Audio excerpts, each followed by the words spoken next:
And, you know, you have the governor who was embarrassed this week when he accepted what turned out to be a crank call from someone, a liberal blogger who was posing as one of the Koch brothers, a big donor to Republican causes and to Governor Walker in particular. So I think in the end, both sides will kind of pay a price, a political price among voters for this standoff. And that, frankly, may be how it gets resolved, when the public gets up in arms enough about their lawmakers go back and negotiate. Let's talk about let's get rid of that provision to strip union workers of their right to bargain, and let's talk about real ways that we can save money or have spending cuts and come to some kind of compromise. And you began to see a little bit of cracking on that this week when one Republican senator in the Wisconsin legislature said, well, why don't we just take the governor's proposal and put it out for 2 or 3 years and then we can revisit it. We can sunset it.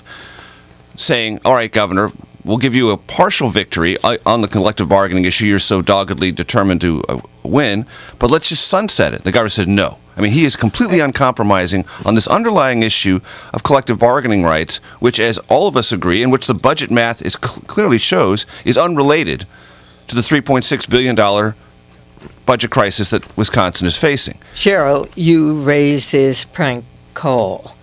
Let's talk about what was in that call. He talked for 20 minutes to the person who claimed to be one of the Koch brothers.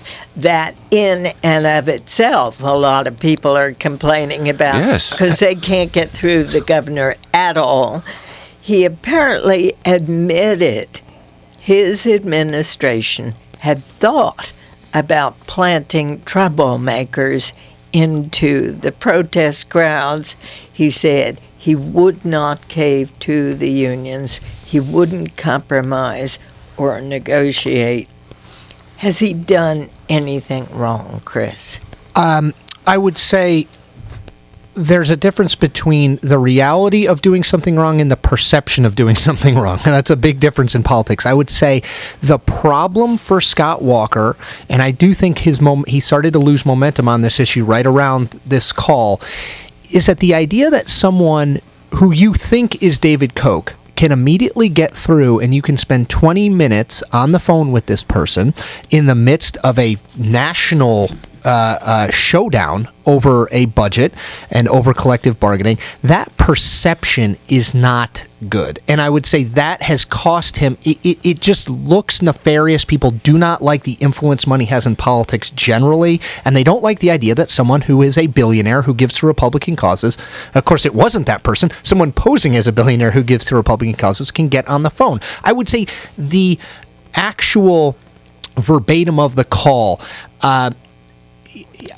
it was not great. I think Scott Walker would prefer it not to have happened, but I don't think there was anything particularly incriminating in there. I would say this person, just quickly, Diane, this person who did the call was clearly trying to goad Walker at times to get him to say off-color things or to agree to off-color things. Now, again, it was not a perfect phone call by Scott Walker, but given the fact that he was tricked into it, I also don't think it was sort of career-damaging in any real way. The chief of police in Madison, Wisconsin, says he wants some answers from Walker about the statement the governor made about considering inserting troublemakers into the group of protesters.